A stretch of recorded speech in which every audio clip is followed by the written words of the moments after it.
Mapagpalang araw po sa inyong lahat. Welcome to DJ Sean Stories.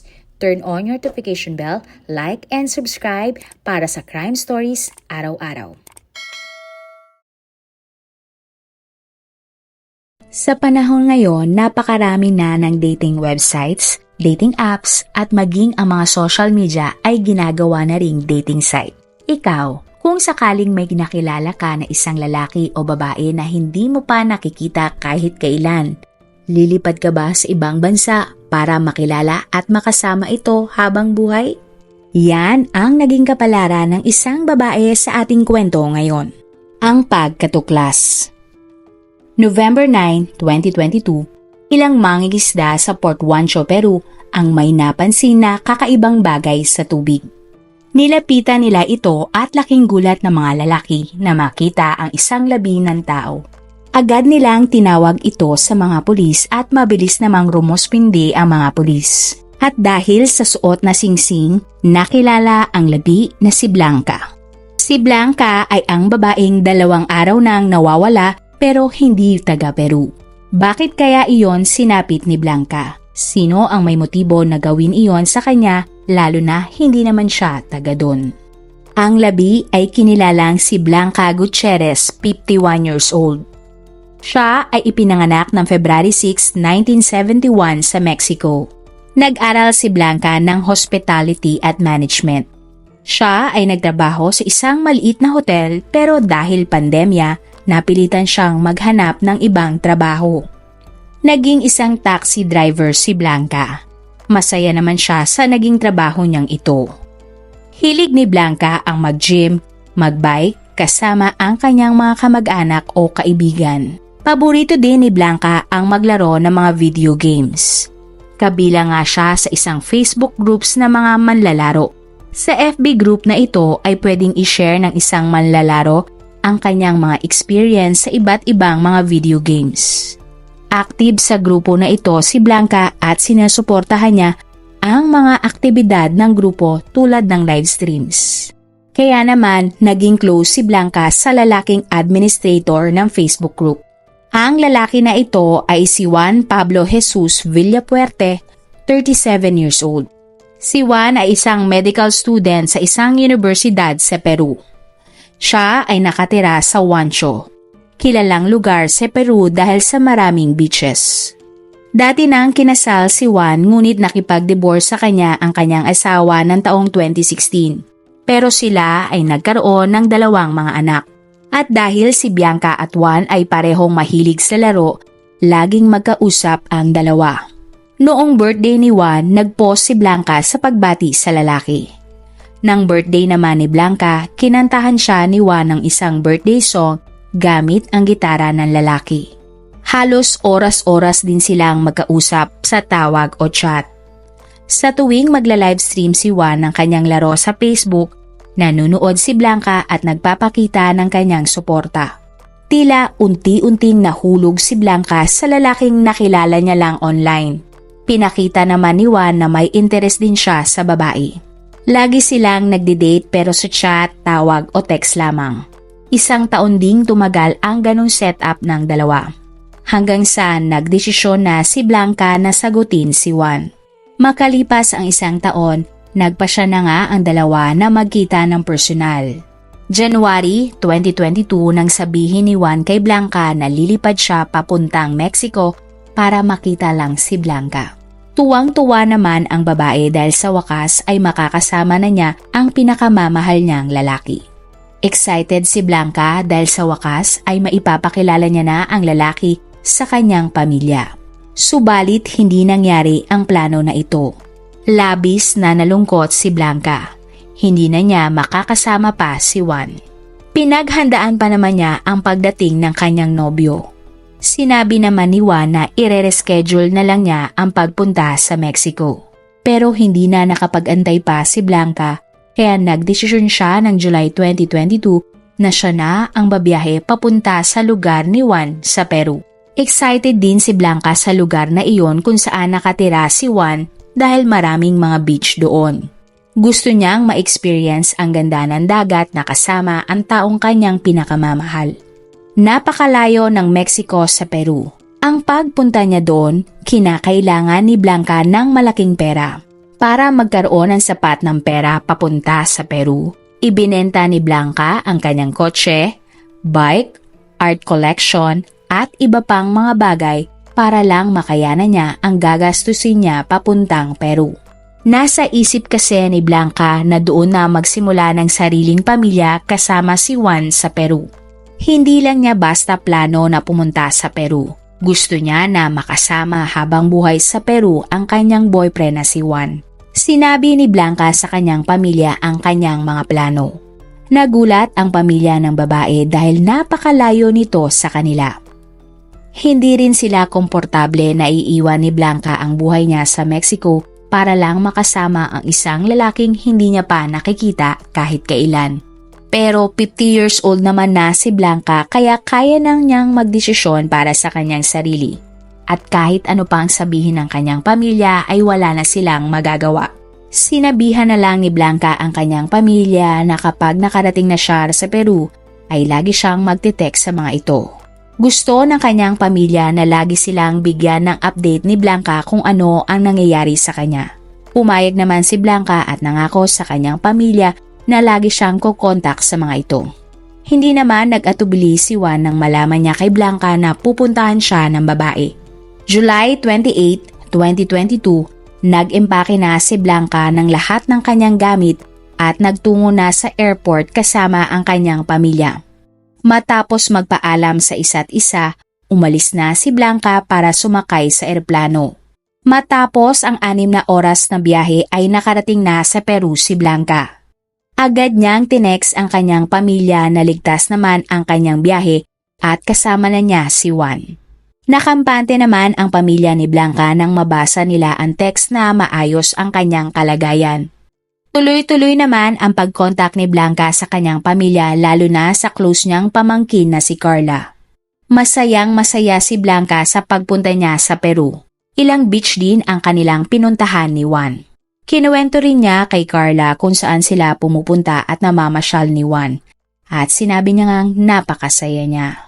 Mula July hanggang October, maayos naman ang sitwasyon ng dalawa. Subalit nagbago ang lahat nang may nakilala si Juan na ibang babae. Mas gusto at mas mahal ni Juan ang babaeng iyon kaysa kay Blanca. Subalit hindi niya alam ang gagawin kung paano papaalisin ang kanyang girlfriend na si Blanca.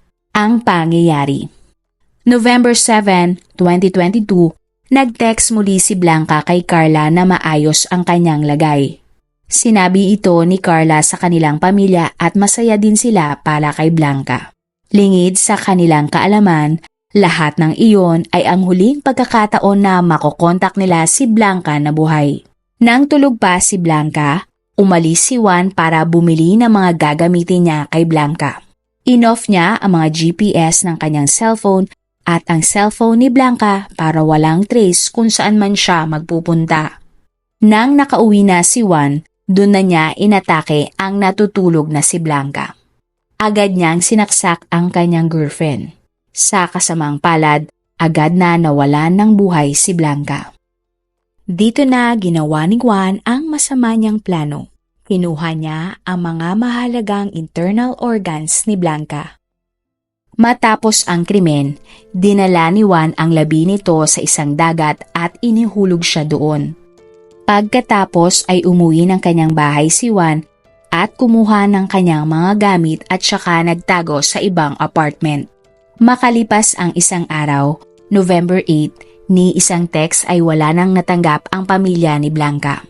Hindi na nila makontak ito at hindi na sumasagot sa kahit anong tawag. Agad na nakaramdam si Carla na may mali dahil bigla nilang hindi nila makontak si Blanca. Kinontak naman niya agad si Juan nang mahanap niya ang social media nito sa FB. Tinanong ni Carla si Juan kung kamusta na ba ang kanyang tita at bakit hindi ito kumukontak sa kanila. Nagreply naman si Juan at sinabi niyang wala siyang alam. Ilang araw na raw kasing hindi niya kasama si Blanca. Tila na-bored daw ang babae sa kanya at tinapos na ang kanilang relasyon. Umalis umano si Blanca at pumunta sa Lima, Peru para maghanap ng tiket pabalik ng Mexico. Bukod doon, wala na raw alam si Juan tungkol kay Blanca. Sa huli, sinabi pa ng lalaki na sana ay ligtas na makauwi si Blanca sa kanyang pamilya. Nagulat si Carla sa sinabi ng boyfriend ng kanyang tita. Agad na nag-reply si Carla at tinanong si Juan kung kailan ba umalis si Blanca. May sinend na screenshot si Juan ng kanilang pag-uusap ni Blanca. Base sa chat ng November 7, bandang 12:47 ng tanghali. Nag-chat si Juan kay Blanca at sinabing, "Sana maging maayos ang biyahe mo papuntang Lima. Mamimiss kita pero siguro hanggang dito na lang talaga tayo. Kung makakarating ka sa Metro 28, mag-ingat ka doon dahil maraming mga magnanakaw dyan." Nag-reply naman si Blanca ng, "Ikaw din," at isang giraffe sticker. Laking pagtataka ni Carla sa kanyang nabasa. Hindi kasi niya maintindihan bakit bigla na lang aalis ang kanyang tita na walang paalam kahit kanino. Naramdaman na noon ni Carla na tila parang may mali. Kaya naman ilang beses pa nilang kinontak si Juan pero ganun lang ang laging sinasabi ng lalaki. Labis na ang pag-aalala ng pamilya ni Blanca. Kaya naman pinost na ni Carla sa isang social media platform ang tungkol kay Juan. Sa post, sinabi ni Carla na si Juan ang huling kasama ng kanyang tita pero malakas ang kutob nila na may tinatago ito. Nakiusap si Carla sa mga netizens na sana ay tulungan silang mahanap si Blanca. Sa isang voice message ni Juan kay Carla, parang nagalit ito nang sabihin na, "Hindi ko alam kung nasaan si Blanca. Sinira nyo ang buhay ko." Ito nga ay matapos i-share ni Carla ang chat at social media account ni Juan sa publiko. Nagpunta ang pamilya ni Carla sa Mexican Embassy sa Peru para humingi ng tulong. Nang mga oras na iyon, ipinatawag na rin ng mga pulis si Juan para hingan siya ng statement tungkol sa pagkawala ni Blanca. Ayon sa mga pulis, kakaiba ang pag-uugali ng lalaki at tila napaka-weirdo ni Juan. Sinabi ni Juan sa mga pulis na wala siyang kinalaman sa pagkawala ni Blanca. Nang una nga ay itinanggi pa ng lalaki na kilala niya si Blanca at hindi raw sila nagkaroon ng relasyon. Dagdag pa ni Juan, wala raw siya sa rancho kung saan nawala si Blanca. Subalit, may nakuhang picture mula sa CCTV ang mga pulis na si Juan ay nasa isang tindahan sa rancho ng November 7, 2022. Bumili siya ng isang bote na panglinis. Ito rin ang huling araw na nakatanggap ng text si Carla mula kay Blanca. Ibig sabihin, nagsisinungaling si Juan sa mga pulis. Hindi naman tumigil ang pamilya ni Blanca sa pagkontak kay Juan nang malaman nilang hindi nagsasabi ng totoo ang lalaki sa mga pulis. Tila naaasar na si Juan at nagpo-post ng tungkol kay Blanca sa kanyang social media account. Ayon sa post, hindi umano boyfriend ni Blanca si Juan.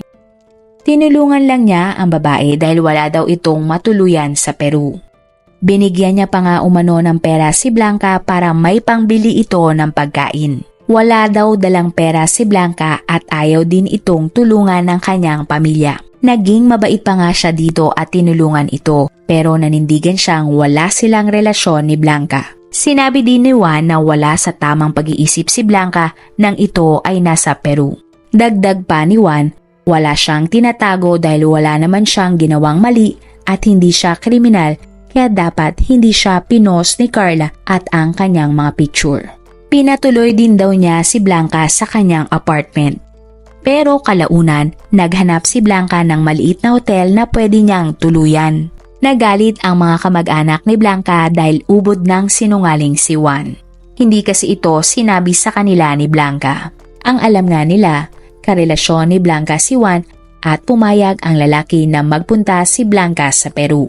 November 9, 2022, 2 araw nga matapos ang pagkawala ni Blanca, natagpuan nga ng mga mangingisda ang labi ng isang babae. Ang kagimbal-gimbal pa, wala ang ilang parte ng katawan ng nasabing labi. At dahil sa isang singsing, nakilala nga ang labi na si Blanca. Kinumpirma din ng kanyang pamilya na kanya ang singsing at ni minsan daw hindi hinubad ni Blanca ang singsing na iyon. Sinabi rin nila na may isang nunal si Blanca sa likod at nakita nga din iyon sa labi na natagpuan. Gulat na gulat sina Carla sa sinapit ni Blanca. Hindi nila akalain na mangyayari ito sa kanya dahil ginusto lang naman niya na makasama ang lalaking minamahal niya at para maging masaya. Humingi sila ng hustisya dahil hindi naman masamang tao si Blanca at nagmahal lang siya ng maling lalaki. November 11, dumating si Carla at ilang miyembro ng pamilya ni Blanca sa Peru. Nangako silang hindi sila aalis sa bansang iyon hanggat hindi nila nakukuha ang hustisya para kay Blanca. Daang-daang mga tao ang sumama sa protesta para mabigyan ng hustisya si Blanca. November 15, pinasok ng mga pulis ang apartment ni Juan dahil siya ang pangunahing sospek. Ngunit pagdating nila ay wala siya doon. Nakita ng mga pulis ang mga bakas ng dugo sa banyo at kutsyon ng kama. May nakuha rin silang mga panglinis, damit at buhok ng isang babae. Maging ang mga maleta na may tag na mula sa Mexico ay natagpuan nila sa unit ni Juan. Ang lahat ng mga gamit na iyon ay pagmamay-ari lahat ni Blanca. Base naman sa mga kapitbahay ni Juan, ang dami raw nitong binili na malalaking plastik at tila nagmamadali sa kanyang ginawa. Ang pagkaaresto. Lahat ng ebidensya ay itinuturo si Juan bilang sospek, kaya naman ng November 17, isang warrant of arrest ang lumabas laban sa kanya. Makalipas lang ang ilang oras, may natanggap na tip ang mga pulis kung saan nagtatago si Juan. Pinuntahan ng mga pulis ang nasabing apartment at agad siyang inaresto ng mga pulis. Kasama din ni Juan noon ang babaeng nagpakilala na kanyang girlfriend na si Lydia, 26 years old.